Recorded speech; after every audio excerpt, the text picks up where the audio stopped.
Today we're going to talk about 6.6, which is solving quadratic equations by factoring. Eventually you're going to have options for solving quadratics. It's really important going forward you always read the directions carefully. I would always suggest, if you see a quadratic, to start off and see if it's factorable, because that's one of the easiest techniques to use. When we're solving this quadratic equation by factoring, we are going to use the zero product property, the zero factor theorem. And when we're doing these problems, I need you to realize, again, think of it as putting it in the correct format first and then using the theorem to solve. So that's what we have written out here. And I want you to realize that the zero factor property is not any different than what y'all already know in your head. If I tell you two things multiply together and we get an answer of 0, you should know that one of them is 0, because that's the only way I'm going to get a multiplication with a result of 0. That's all the zero factor property says. So our goal is going to be to put something in this form so that we can use the zero factor property. It has to be in a factored form so that we can break each factor and set it equal to 0. So our first steps, again, is writing it in the correct format. So correct format means ax squared plus bx plus c equals 0. Has to be equal to 0 for you to use this property. If it's not equal to 0, remember what we've always said, reset the problem, get it equal to 0, and then continue on. The second step is going to be to factor it. So you're going to have your parentheses, and then we're going to take each different factor and set it equal to 0. And a lot of people try to use shortcuts on these, and you got to be careful.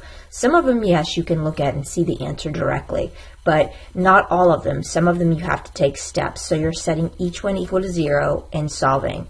You can always check your answers by plugging it back into the original. And remember, you have a calculator, that basic calculator, to do any messy work. But if it's already in the form of number 2, where we have it in factored form equal to 0, you can continue from there. If it's in factored form and it's not equal to 0, you have to reset it to use the property. So we're going to start with number 1. It's already in factored form and it's already equal to 0. So we're now going to take each different factor and set it equal to 0. So x minus 5 equals 0, or 2x plus 7 equals 0. So remember what I said? Sometimes you can look at them and get the answer directly. This first one, most of y'all can look at it and see that you should add 5 to both sides, and you get x equals 5. So we get the opposite sign of what we had because we're solving it. The second one, you actually need to subtract 7 from both sides first, and then divide both sides by 2. So you get x equals 7/2. I'm sorry, that should be a negative 7/2. So see, I just caught a mistake there that I did. So super easy to do what I just did, especially if you're doing it in your head, that if you don't actually show the steps of moving things from one side to the other with your negative and positive signs, it's super easy to mess up your sign. So my answer here again is negative 7/2 or a positive 5. Truthfully, what we usually do is we write it as a solution set, because these are answers to solving an equation. When we solve an equation, really important, this is not an ordered pair. Do not put these in parentheses. Okay? It doesn't matter the order you type them into my math lab, so you could put the 5 first or the negative 7/2 first. Going to number 2, it's equal to 0. And so now we're going to factor it. So again, you can pause this and see if you can factor it. And this should be one we should factor quickly because it's a trinomial. It's in the correct order. My sign should be a positive and a negative because it's a minus 22.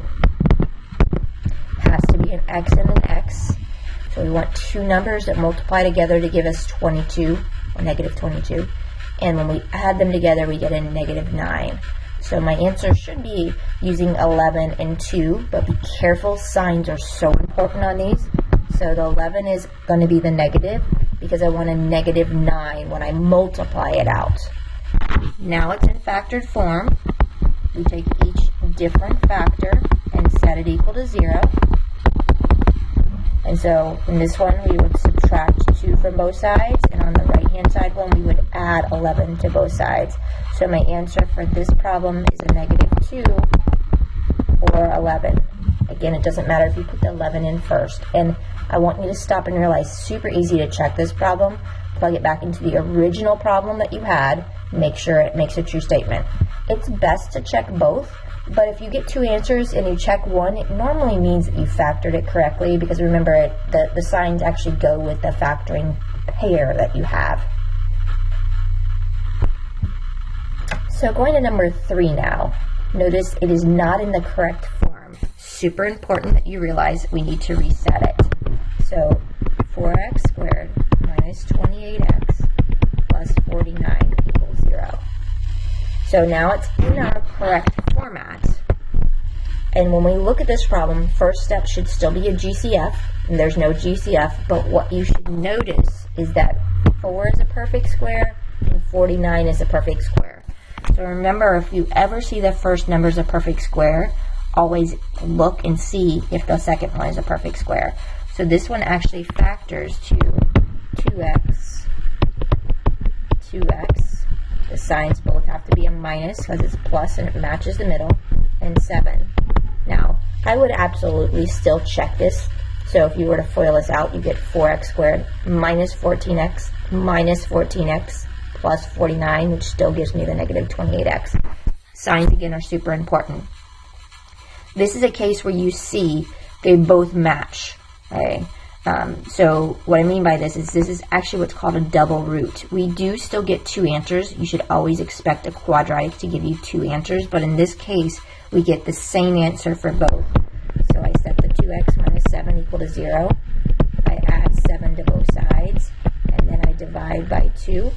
And so my answer here for this problem is 7/2. Do not list it twice. It will be marked wrong.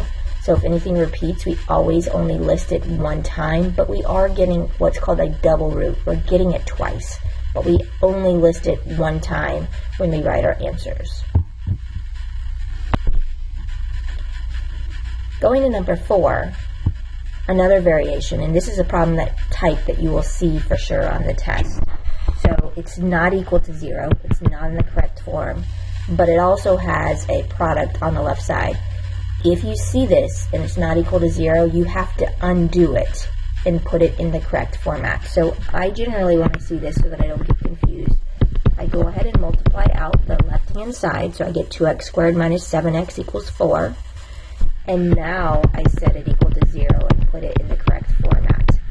If it's equal to 0 and factored, we can go directly to using the zero product property, but some of y'all want to try to use it right now at the beginning. You can't do it. It's not equal to 0. So I've now reset it. It's now in the correct format. So now I'm going to use either type of factoring to do this problem.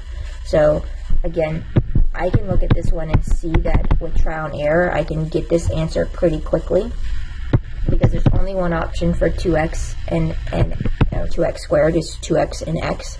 And it has to be a minus and a plus and a minus, right? I can't, for 4, I can't put a 2 and a 2 because that would give me a GCF for the first one. I can't put a 4 and a 1, meaning the 4 in the first parentheses, because that would give me a GCF. So the only option is to put the 1 and 4 here. You have to check your signs to make sure they're correct. So this might be one thing that you have to double check when you're doing it, but this will be a plus and a minus. And I'm going to just show you again on the side here why that works. If I were to multiply this out, that would give me 2x squared minus 8x plus 1x minus 4. That gives me the minus 7x. Please check your signs. Super easy to make a mistake on. So now we break it up. 2x plus 1 equals 0 and x minus 4 equals 0. So on the left one, I get 2x equals a -1 by subtracting the -1 from both sides. Sorry, adding a -1 to both sides. Then we divide by 2. On the right-hand one, we add 4 to both sides. So my answer here should be a -1/2 and a +4.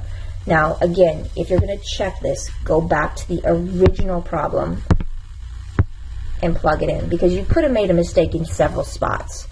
These will all be factorable. So if it's not factorable, you did something wrong. Go back and check your work. I did this problem with trial and error. Absolutely, you can do this with the AC method when you're using this from that format where I have the check mark here. So you could have done a chart and add the -8 and the -7, which would have given you the pair was -8 and 1. You would have split the middle term up to -8x plus 1x and done the factoring and would have gotten the same answer that we did. So going to the last problem for this section, number 5, it's already equal to 0. So that's our first step. So our next step is to factor completely. You should see that this isn't a quadratic. This is actually a cube. And so if we have a cube, we should expect 3 answers. If we have something raised to the 4th power for my degree, I should expect 4 answers. So in this problem, since it's a cube, you actually should be that should be something that says to you, wait, slow down. So first step on this problem is to do a GCF. So we can pull out, in this case, a 2x, which leaves me with an x minus 2x minus 15. So I've now got a factor in front. I'm going to ignore that, but I'm going to keep factoring what's inside the parentheses, and this has become a much easier problem. Sorry, that's x squared. We have an x times an x to give me the x squared. One has to be a plus and one has to be a minus. 15 will be 5 times 3, and to match the minus 2x in the middle, the 5 has to be negative and the 3 has to be positive. So what I need you to realize right now is I now have 3 factors. Okay. Now to get an answer for the zero product property, it has to have an x involved in it. So in this case, I would have 2x equals 0, x plus 3 equals 0, x minus 5 equals 0. This first one throws a lot of people off. I get x equals 0 divided by 2. Remember, 0 divided by anything is 0. So a reminder, if you can spell the word on with replacing the number, then my answer is going to be 0. So it's just a reminder there for you. So my first answer there is 0. My second answer, I'm going to subtract 3 from both sides. It gives me x equals -3. And my last one, I add 5 to both sides, which gives me 5. So my answers are 0, -3, or 5. It doesn't matter the order you put those in, but all 3 of them are solutions. Real quick side note here, this is not on your handout, but say you factored it and you got 2 times x minus 3 and an x plus 5. I want you to realize this problem actually would have been a quadratic in the beginning. This 2 right here can never equal 0.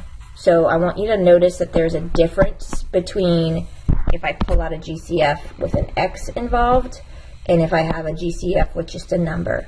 If I just have a number, that number can equal 0. But if I have a GCF out in front where there's a variable, then I need to set it equal to 0. So on this one in the right-hand side, I would get x equals 3 and -5 when I would solve these 2 pieces. So please differentiate between those 2.